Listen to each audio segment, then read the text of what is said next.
Stardate 02172022. Welcome back to Star Trek Discovery Pod. I'm your reluctant captain, Mike Moody Garcia. With me on the view screen, we have Mariah Gossett. Clyde. What was my last? Oh, Haynes. Yep, that's me. How's everybody doing tonight? Good. Chilling. Excited to talk about this episode. Really excited. Tomorrow's Friday. All around, pretty good mood.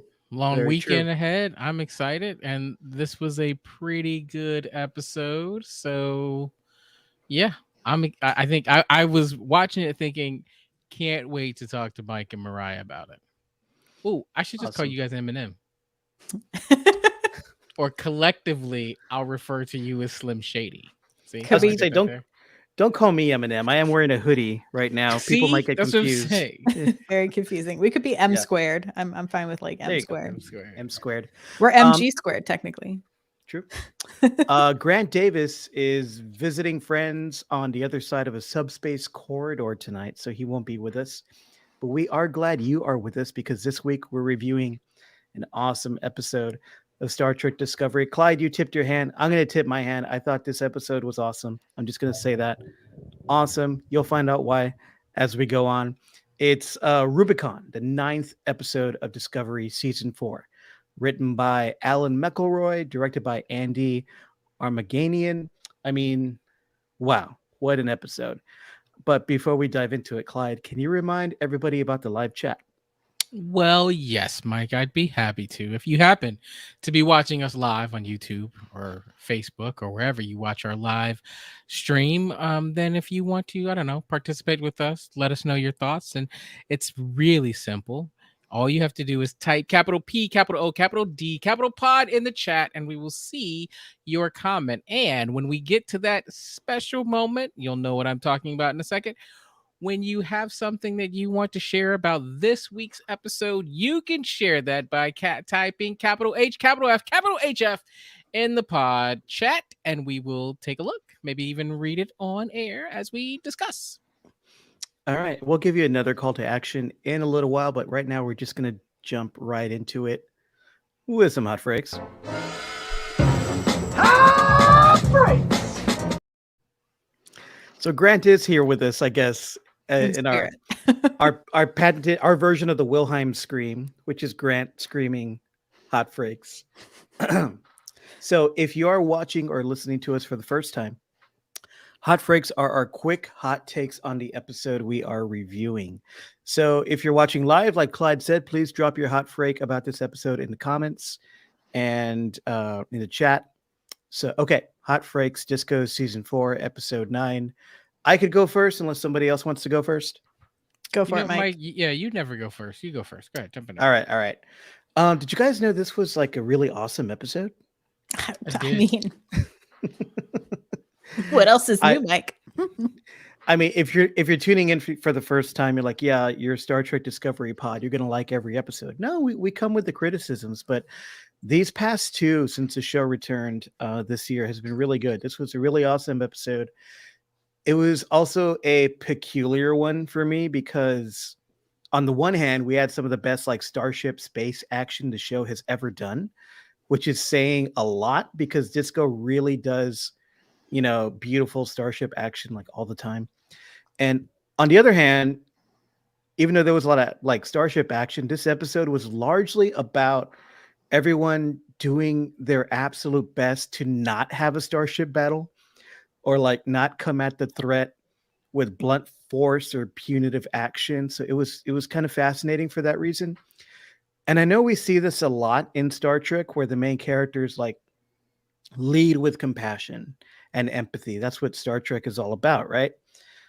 But I felt this episode, I think the writers made a decision to really lean into that idea really heavily in a great way. And I think it was called for because the antagonist here, like last week, was a friendly face, right? For our crew. It was Book and his magical transforming ship. I still don't understand that ship. But that really worked for me. The fact that everyone was doing their best to not hurt anyone else. It felt like this whole episode was about that. I have to say a few things. The return of Nan was done brilliantly. I love Nan. A lot of people were saying just bring her back on the show every episode. I get that, but like bringing somebody like Nan back like every now and then, just when you need her and when it makes sense, I think it's great. Like in this episode, because like instead of sticking to like the tired trope of like an admiral or a badmiral like coming on the ship and second guessing everything Michael Burnham is doing because she's like obviously emotionally compromised in this mission, we get Nan, who's a friendly face, who we know is a fair person and a total professional, and it's going to do what's right for the mission, right? So this led to some really great camaraderie between her and Michael, but like um definitely some clashing, but it wasn't like bitter clashing of personalities. It was like a elevated clashing of ideas and approaches, right? Which is what we want from Star Trek, something a little more elevated. Um, so I really enjoyed that. Again, Sonequa and David Ayala were great together here, even though they didn't like share a lot of the same space. But I could really again feel their heartbreak and their desire not to hurt each other, even though they're in such opposition here with their characters. I like that thread that we're getting in the back half of the season. I got to say something about Tarka. Fucking old Tarka had to fuck it all up. I like Sean Doyle. I think he does a good job with the character, but I'm not a fan of this character anymore because I didn't like that everyone on Discovery had a plan for like approaching Book and de-escalating Book, but no one really had a plan for, you know, Tarka's single-minded, you know, crazy agenda. He's obviously doing this for himself. And like Colbert said, hey, Tarka is a wild card. But they didn't have a plan for Tarka. And it was always going to be that Tarka's going to hit the fuck you button and fuck everything up. And nobody thought about that. But, you know, I guess we're going to get where we have to get. But I mentioned Colbert real quick. I want to say how great. Mike, you're going through the whole episode. Hot break time, man. That's okay. I still got stuff to say. So I'm good with him. You're killing Mariah, but you haven't stepped on my stuff yet. So knock yourself out. How great was it that they brought Colbert on the mission to confront Book at the beginning? You know, somebody who's a therapist, a considerate ear, someone trained to help him, and not just, you know, they didn't bring like a landing party full of armed soldiers ready to capture Book. They, you know, it's kind of like, okay, we don't need the police in this situation. We need someone with compassion, a social worker, a therapist. You know, it was really mirroring that great social idea that's come up to the forefront in our society in the past couple of years. Now, I love that. And who better to represent that on this show than Colbert, right? Again, the show is just leaning into that classic Star Trek theme of leading with empathy and compassion first. It was very clear in this episode. That's what this show is doing. And I loved it. Very good. Very good episode. Okay, sorry. Go. It's fine. It was 3 minutes and 50 seconds for those who were counting. I'm just kidding. That's actually pretty short. I thought it was gonna be longer.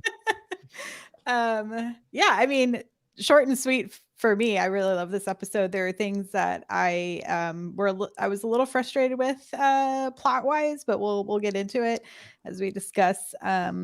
But I overall enjoyed it. I really think Burnham and Book make great adversaries, and I'm almost a little sad that the adversarial moment is over in a way. I kind of thought we could stretch it out a little bit, but I'm glad they're not going to break up Burnham and Book forever. But yeah, I also agree with you, Mike. I really enjoyed that Culber got to go on the mission. I thought that was some really great parallels for things that's going on currently in society. I also enjoyed that Tarka didn't get what he wanted at the end. So I felt that kind of sweet moment there. And Saru, for me, is the ultimate winner of this episode because his moment with Culber at the end being like, how does one date? Adorable. And I loved it. I mean, I think we definitely need to get Saru like a big Kango hat, right? And a cane, because he be pimping. I'm just saying. No, I agree. I love this episode. I thought this was a great episode. So a few things that stood out to me. One, I didn't. I look. I didn't love Tarka hitting that button. To me, the minute that he sent those torpedoes out, he needed to be locked out of the system. Like he needed to be no buttons around him. Period. And so I thought that was a little bit of a fail. Um, there are a couple things in here that I really love. So two big ones were kind of the conversation between Reese and Bryce in the shuttle. And the reason why is I was having a conversation with a couple people this week. It's if you're listening to this live, if you're listening to this on the podcast in February, it's Black History Month. And one of the things that comes up often is when you say the word Black or African American in particular, it's easy to think of this as one monolith, right? One homogenous group of people, and nothing could be further from the truth. I think that we've fallen into a similar trap with Starfleet, and we think of Starfleet and the Federation as this monolith, is that, oh, they all have the same ideas, they all have the same concerns, and that's largely because that's what we've been fed, and this episode, this franchise has challenged that. And what we saw was Reese and Bryce disagree about something, right, vehemently, and I think that is indicative, unfortunately, about how we deal with each other. But the fact that they can kind of come together and put aside their differences, really interesting. So I love that. I thought that was a really interesting thing to kind of uncover and dig into. And the biggest thing for me that had me smiling from ear to ear was the space battle, right? I mean, it's so interesting when I was reflecting on the fact that we don't get very many space battles in Star Trek. And I'm thinking, like, it's almost like they know it's what we want, but they won't give it to us. And it made me think of like another incredible franchise in Battlestar Galactica. And with BSG, there's always fight scenes. They jump in those fighters and they go, right? And you love it every time you hear the music, and they got cool names. Right, like Starbuck is the best. Starbuck, like you've got your heroes, and it's effectively a space Top Gun. Right now, you can say whatever you want to about the actors who played those characters, but if you saw Top Gun in the 80s, it has a space in your heart where you're just like, you fall in love with volleyball. You fall in love with volleyball. Like if I say I have a need for speed, you smile, right? Look, it turns out those are some of the corniest lines, and some of those scenes were they were okay. We got that in this episode. Like we got this strategic fighting. We're gonna spore drive on spore drive. That was awesome, right? Plus you toss in the fact that you've got a Federation starship that can cloak and not get in trouble. I mean, this was amazing. I thought that battle was I signed up for it. Give me more of that. And so I thought that was just incredible. And then Non coming back I thought was cool too. Like I've always been a fan of Non. I'm a little disappointed that she's leaving again, but I thought that they did a really good job with her learning something, right? And Mike, to your point, it wasn't this foil who just shows up and is going to be wrong and aggressive.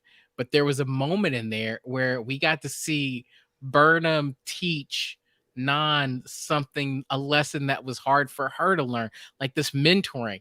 This was a special episode. Like this was a really good episode. We can talk about all the dynamics between Burnham and Book and all this other stuff, but I generally enjoyed this episode a lot. We got some hot frakes in the chat. I'm gonna bring some of them up. To one of your points, Marge says the cloaking effect was very impressive. I agree. Was that not the coolest cloaking that you've seen? And they didn't have to steal the cloak from another ship. I'm just saying, like legal cloaking. All of Star Trek. Yeah, legal cloaking. Choopy says it hit me when my disco friend who watches with me said, "quote This was such a sad episode." The season is not about the mystery box. It's about what the mystery box does to everyone in their relationships. Ooh. That is a really well put point, isn't it? Because I think before this season started, a lot of us in the fandom were like, okay, space anomaly doing weird gravitational rift shenanigans.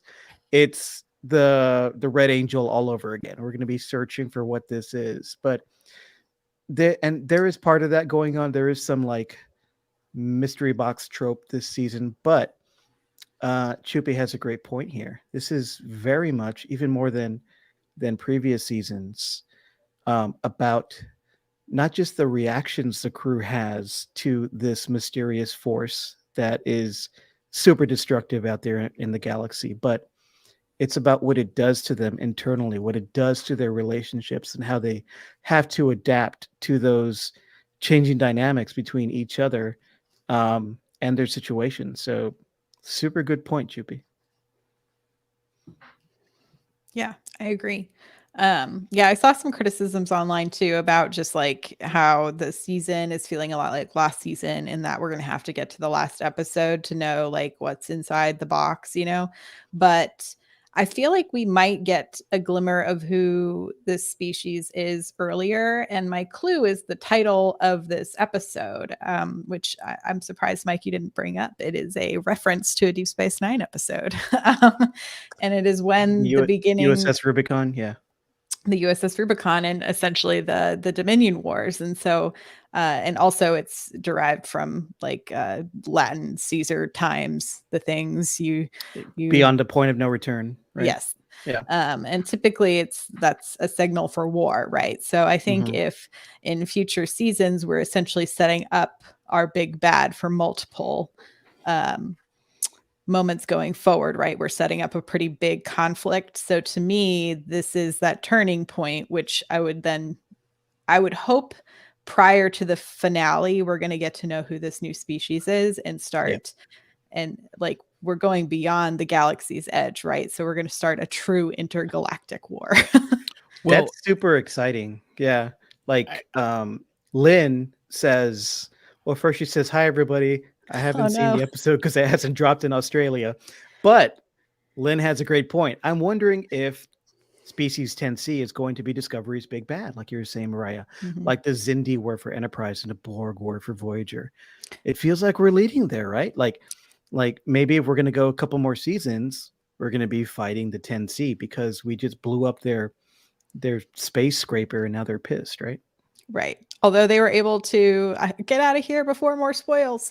They were able to essentially relaunch another DMA. So this is going to be a species that is like far and above anything they've ever encountered before. So I feel like it's going to be a war of the nerds, right? It's going to be about scientific advancement. And like, I feel like that is also something that's really exciting to me. see, I think that.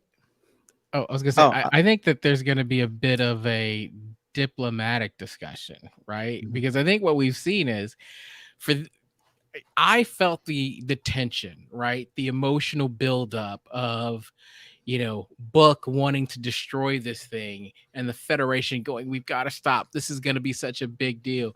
They're going to, like, we all assumed that they were going to be so just grieved by the loss of this thing, right? That it's going to be ready to start a war, right? And what I feels like what no one saw coming is that it was going to get destroyed and they were going to replace it in a matter of moments, like I dropped a pen. Right? Oh, I can't find that pen. All right, let me go in my bag and get another one. That's got to be a little unnerving when you go, this is the most devastating thing we've ever seen, and to you it's casual. Right. This would be like if somehow an animal figured out a way to like destroy, like a corn harvesting machine, essentially, right? Like in the grand scheme of things, which if you are this like small creature and you're like, oh, we've taken it down, this monstrous thing that's destroying all of our fields, and then it's like, oh, the next day there's another one. Like yeah. Yeah. I mean, the Federation must just be ants to species 10C, so Mhm. it's going to be pretty wild if they do become the antagonists. How are we going to deal with that? And I do think we are setting up the show is setting us up for that, because we did get references to, I think, Bryce working with Zora and Cronenberg on trying to find species 10C and trying to Mhm. figure out how to communicate with them. So that seems like a big deal that's bubbling in the background. It's going to come to the surface and mean something. Um, just going through some of these comments, though, Carmen has a great comment. The middle ground is present at so many levels in this episode. Such good writing, and I think that's really true. What I was talking about in my super long hot freak was kind of about this, right? About people trying to do everything they can to get to the same solution, but trying to do it in a peaceful, diplomatic way. And when they actually found the middle ground, when they finally got there and realized, yeah, I can chill for a week and we can figure this out. Um, that was it was so impactful to me as a viewer, because I knew that's where we needed to get to. But then Tarka fucked it up. But what do you guys Yeah. think about that? Well, this is where my conflict with some of the plot of this episode. So tell me if I'm getting this incorrect. The plan that Non brought aboard No, said you're wrong. You're completely wrong. Oh wait, the is that plan what that that's not what you Non meant? brought aboard Not what you meant. says we destroy their ship before they can send off this weapon. Correct. Mhm. Yes. However, if you destroy the ship, it ignites the weapon, which would then still, if anything, at least cause some damage to the DMA, which would, to me, still signal an act of war. I don't think if I saw something get destroyed, I'm going to care about the nuances of, oh, we were trying to stop these two people who, yes, do work for us and yes, developed all this technology But under I, us. I And think like, I think that was part of the thematic point, because any type of aggressive action here would have led to a really negative outcome. Not just that people would die, but that we might initiate a war anyway. So like them sciencing and nerding out right. to find Yeah. that middle ground was what was so satisfying. Right. That I all agree with. To me, it just is like, what was the Federation's plan? Like they're like, hey, Non, we're gonna give you these secret plans, which is still blow it up. Like, I don't know. I just felt like that side of things was very under thought out. Well, and I think the other thing about that, I agree, Mariah, that it felt like a little short-sighted, because not only are you gonna do that damage, but the other issue is there is a realistic possibility that you're going to destroy Discovery in the process. And both of And your spore drives. yes, you've got 2 spore drives, and you're gonna destroy both of them, and you might damage the DMA. So if Right. 10C comes looking for you, your 2 most powerful weapons are gone. Yeah, that's a bad plan. Yeah. I was like, this It's is a just terrible plan. another example of this 32nd century Starfleet needing Michael Burnham, right? They don't know what the hell they're doing. They need Michael Burnham to tell them what to do. And then my only other big qualm is when we finally get our beautiful middle path here, right? Burnham and Book see eye to eye. He agrees. Yes, let's wait. Let's try to figure this out. Let's not have this conflict. I see your way. You see mine. Is if I'm Michael Burnham and I know that Tarka just shot a whole bunch of stuff at my ship because she knows it's not Book. Why are you going to turn your little shuttle around and fly off like nothing is going to go wrong? Like I'd be like, beam Tarka over to the shuttle immediately. Or I'd be like, you better be following me. You better. So what I want, it's like if Michael's going to turn around because she somehow trusts that Book has it under control, I wanted a bigger conflict between Book and Tarka in that moment. Like, give me a fight to hit the button at least. Like, give me, because I also wanted to punch Tarka in the face. So if I can see Book at least throw a jab while you're struggling to hit the button, it's going to make me feel better about it in some way. Like he was just standing there, and Tarka's going to do something. It's like, don't turn your back on that guy. That was a part of this episode that was kind of it just didn't make any sense. I was No like, one was really No one was really considering Tarka. Yes, he's a wild card, but not really, because you know he's going to do everything in his power to Right. achieve what he wants to achieve. So you just kind of need to take him out, not kill him, but remove him from uh, a position in which he can affect the outcome, like To as your soon as point, possible. Mike, to your point, we keep looking at Tennessee as the big bad, but for weeks now, Tarka is the villain. He Yeah. serves only himself, and at every turn, he is turned out to be untrustworthy and villainous. Right, and to your You point, don't fuck with another man's ship. What did he? You just there's a don't. lot you don't do. First of You all, don't. he stole the spore drive. Mm-hmm. He shot torpedoes at you. You never turn your back on this dude. In Yeah. fact, you probably should have stunned him. The You minute probably should. that dude brought up game theory, you're out. Like, Yeah. I mean, that's a TV thing where you got to wait to let someone finish. And I just would have thought, you know what? Yeah. We can have this conversation later. yeah. The minute I'm he shooting you now. We'll have this conversation in safe space. the second he added the instant kill button on book ship, it's like no, No. you're out. You're locked out. Well, Lee's yeah, A has a Mike, that's a interesting. really good Yeah. point. Uh-huh. I might have turned around the minute that you look over and you're thinking, wow, these people might die. Because, well, Tarka clearly doesn't care. It feels as though Book understands if Starfleet dies in this process, there's no coming back from that. Right? Like, you not only can you not come back from that, you are now your ship, and your cat are probably all an enemy.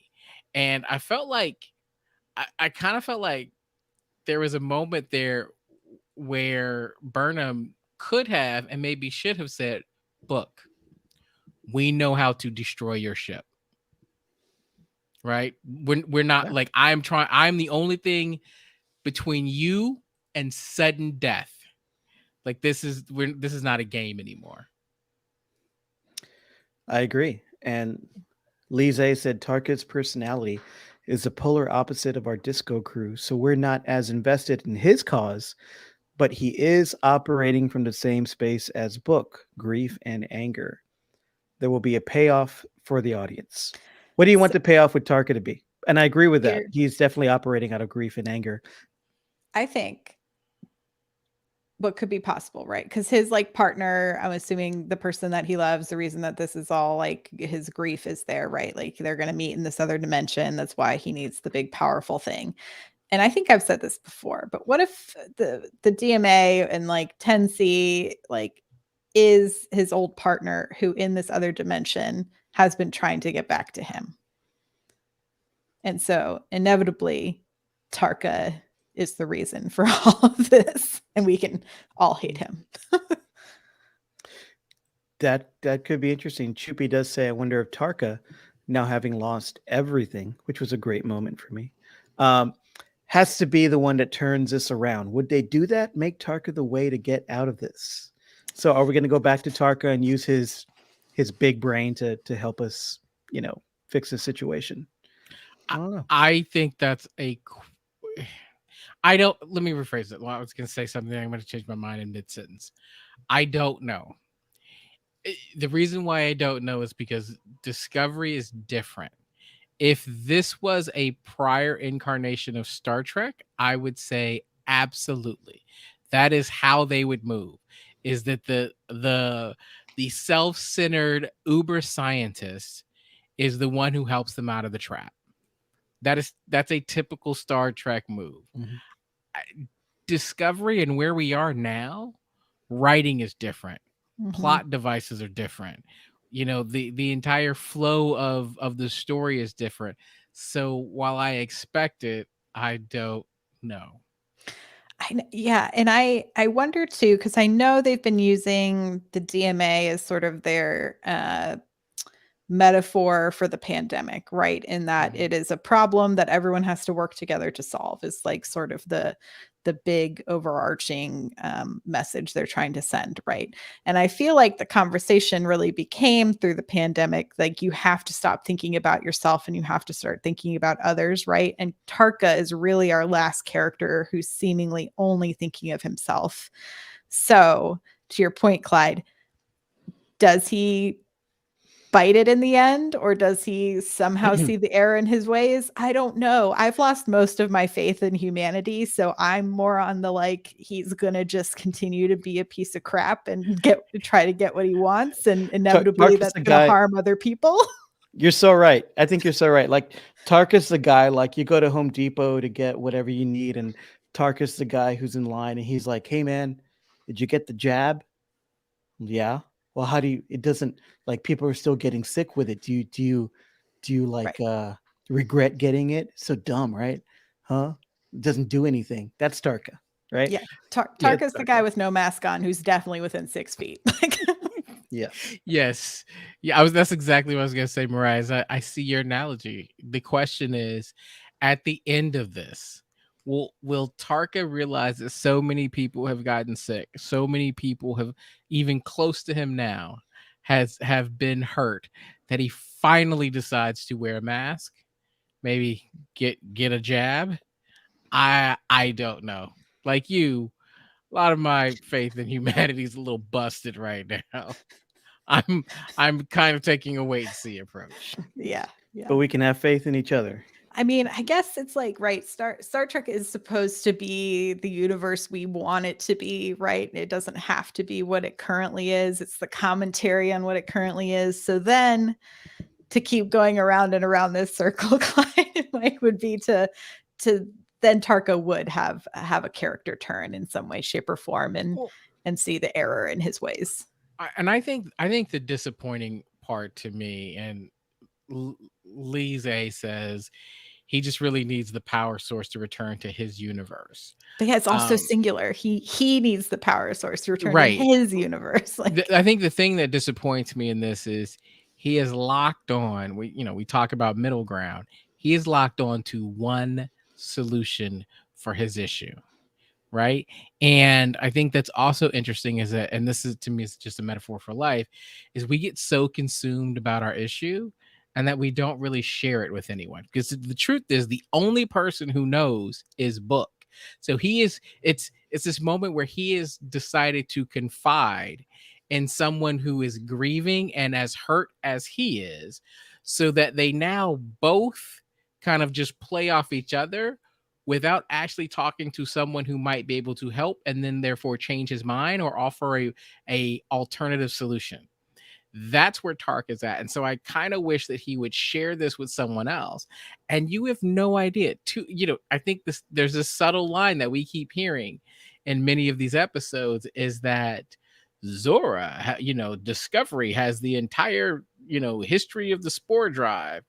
Is it possible that Zora might be able to help him find a different solution than blowing up a DMA and starting an intergalactic war? I don't one know. one would hope. I mean, our crew has gone through many dimensions, many different mirror universes, traveled through time. It's just like, bro, did you not read the whole file? Like, Right. someone on this ship can probably help you out without you having to It's do all this. to your point. We've come 10,000 years in the future, right? We've been to a mirror universe. We had a captain from a mirror universe, and we sent a mirror universe. Well, actually, we have two captains from a mirror universe and sent a mirror universe to we don't even know where. Like the stuff that this crew has been through. If there's anybody that you want to take a roll on the dice and just go, hey, you think you guys might be able to help? You got some ideas? It's probably these dudes. Just It's saying. it's his arrogance. I mean, he walks into Discovery like, I know everything. I know so much more than you do. You can't teach Yeah. me anything, and I already have the solution. And I'm going to manipulate someone great like Book while he's in grief, not because I care about this thing that might harm millions and millions of people. No, because I just want to, get to my world where I think I belong, where people will recognize my genius because it's so elevated there. Yeah, what a prick. Yeah. Oh, Michael L. Whew. Fantastic comment. Tarka is a metaphor for Elon Musk and rich guys doing what they want, flying to space, etc. Kind of a simple analogy there, but sure. Yeah. Yeah. Yeah. Well, this podcast will not be sponsored by Tesla or SpaceX anytime in the near future. So I'm fine good to with that. know. That's fine. I They don't they've want already blood money, ruined Clyde. our entire city, so I'm good. I was telling Clyde, like, I so want to move to LA and be there with you, man. So bad. Listen, All these people are ruining Austin. listen. I I can't. don't know that there's a perfect place on the planet. So don't come here thinking that it's perfect. It's got its own issues. Good Yeah. point. Everywhere's got its thing. but Everybody's got its thing. It I just will isn't say, it do their sucks. things like you. It sucks being the focus of this particular evil genius in this point of time. It's You like know, living in and Gotham. I'm getting it double because not only is he here in Austin, he is in my hometown of Brownsville, destroying um the pr- destroying the hidden beach that we all love, Boca Chica Beach, the beach where no tourist would go. It was just this beautiful natural beach. There were there was no buildings around it. It was just such a beautiful natural place. I'm not laughing at you. I was just laughing. Someone put in the comments, Canada has snow. And I was just like, I like everyone telling us Yeah. where we should go. But Mhm. And now like he's there building rockets and blowing shit up, and it's awful. Nicole says, Mike, come to San Diego. I will actually be in San Diego for a week or so in a while. So yeah, I love San maybe I'll say Diego. hi to Nicole. San Diego is great. See, I was just San there last Diego. week. Hey, Clyde, before we go on about this episode, Clyde, you mentioned other Star Trek shows. I've been really diving into another Star Trek show that I didn't think I would ever get into. If it And has a song and begins with the E, I'm not listening to you.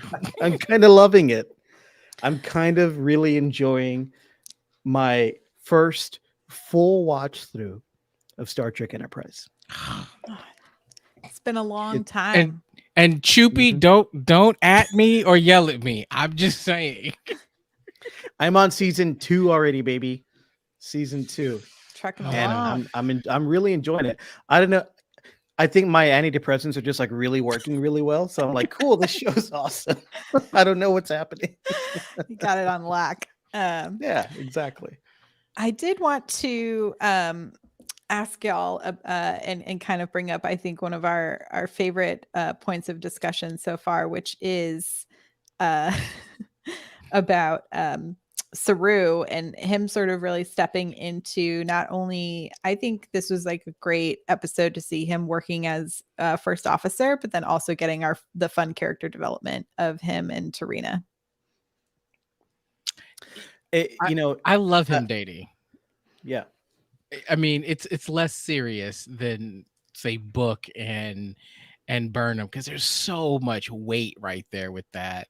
This is to me a great little thing that we can look to because there two things about it. One, they are adorable. Can we just agree on that? Their little meditation moment was so cute. Yeah. And I feel like I love the fact that what we're doing is it's not like this isn't the Nielsen and Reese love hour, right?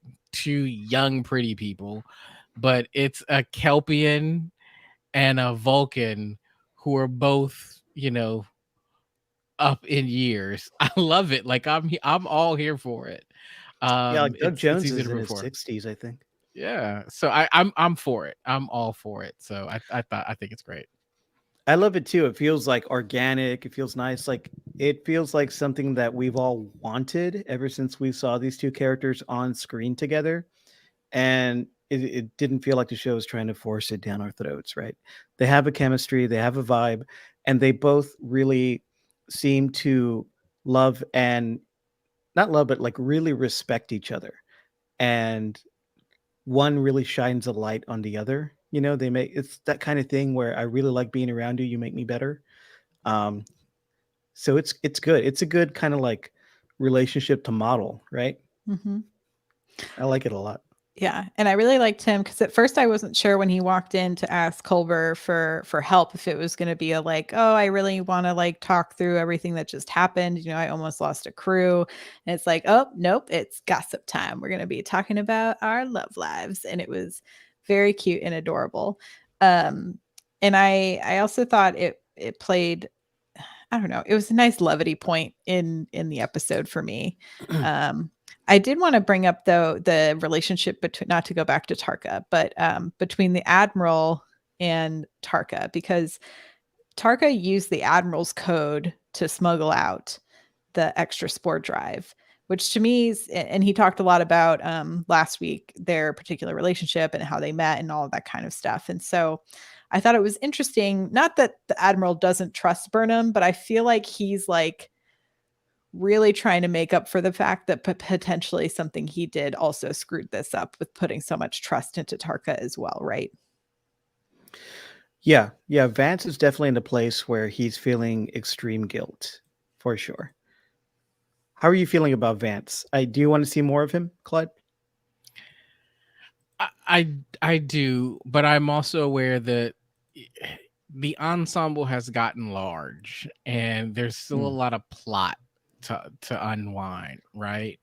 Like it's kind of like you've got this all-star team and your bench is deep. You're just not gonna see anything. Like we got a Janet Reno reference, But no but Jet we Reno. didn't. But no Jet Reno. So I said Janet Reno. That'd be weird. But no Jet. I mean, we saw no Adira, right? So there's a lot that we don't get to see this week. No Jet, no Adira, no Tilly. Right. Yeah. No Gray. Yeah. No Gray. And so I think I love Vance, and I think there's a whole thing there to unwind about his guilt and his redemption and how he wants, but it feels like there's just not enough time to really dig into that and keep the plot moving, because they had a plot last week where it was all meta and all about discussion. People hated that. So you gotta have space battles. But no, I think there's a whole thing there with and I think he talked about something that we just got this glimpse of the fact that his whole family situation, right? He brought his family back. He finally got to bring his family back, and now he's got to send them away again, right? Like there's a lot that you could kind of dig into there. So I like Vans. I'd love to see more Vans, but not at the sacrifice of very cool cloaked out spore driving battleships. So Yeah, I hope we get to see. We got a mention of him, but I really want to see David Cronenberg a couple more times before the season's out. I like that character. I forgot his name. I just call him Cronenberg. Do you remember his name? Oh my gosh, it just slipped my mind because you said his name. Yeah, he is great. Well, Anyway. Here's the thing that's interesting about that though, when you bring that up, because he also plays this double role of like psychologist and Povich, there it is. Povich. Yeah, you've got this he's like psychologist, yet he's also like internal affairs, right? It's so fascinating to me that we're seeing a lot more of Culber as ship counselor and less of Culber as chief medical officer. I'm wondering if there's going to be a gradual, like a definite shift, because the other thing that surprises me a little bit is I think that I think Discovery's running a light crew, right? Like I think they've got more room for a few more people because they keep losing people. Like I think you got room for Tilly, for Nan, and for a actual either a chief medical officer or a ship's counselor. I think you can bring some more people on. Just saying, you got rooms. I mean, I feel like there's No. yeah, it's more the time because we don't have 22 episode seasons. I would not be mad with 22 episodes. I'm just saying. You wouldn't hurt my feelings. Last time you've seen any television show with that big of an order? It's been years. Well, I am watching Enterprise. There's a lot. Yeah, there's a lot of episodes. We are doing a Stargate, watch Trek adjacent, and they got 20 episodes over like 10 seasons. It's a lot of episodes. Yeah. I think if there's that many episodes, potentially, but with only 13 episodes a season, I don't think Yeah. we'll get that additional Good. ensemble characters. Good call, because people like Nicole in the chat are asking how many more episodes are there. There's 4 Yes. more disco episodes till the end. We're gonna Maybe have we've some been wrong on overlap that with before. Picard.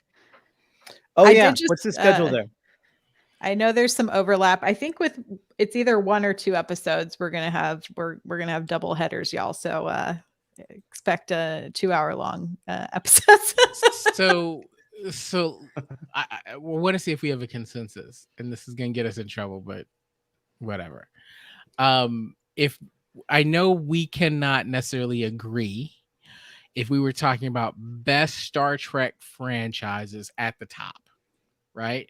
I think there's some discussion between probably Disco, TNG, Voyager, and DS9 as what would be number 1, 2, 3, and 4, right? I don't know that we quite agree on that. It seems like we can agree, and I'm gonna be careful about the words I use, but we can agree that Enterprise better than Picard. Can we agree on that? Yes. After watching like a season and like almost halfway into season 2 and seeing random episodes in the past, yes. So far, yes. However, we've only gotten 1 season of Picard. This next season looks like a blast, so that could change. Okay, so for all the people in the chat who are frustrated with me, I can agree that Enterprise is not the worst Star Trek franchise. I can agree with that. I can say that. All right. So before we get canceled by all of Trek Twitter, which has already been all up in flames this week because Paramount got mad at all of us for sharing images from their own public presentation that included images of the new show. Y'all are going to get us canceled on the internet, but listen, listen, think about it like this. We could say different opinions.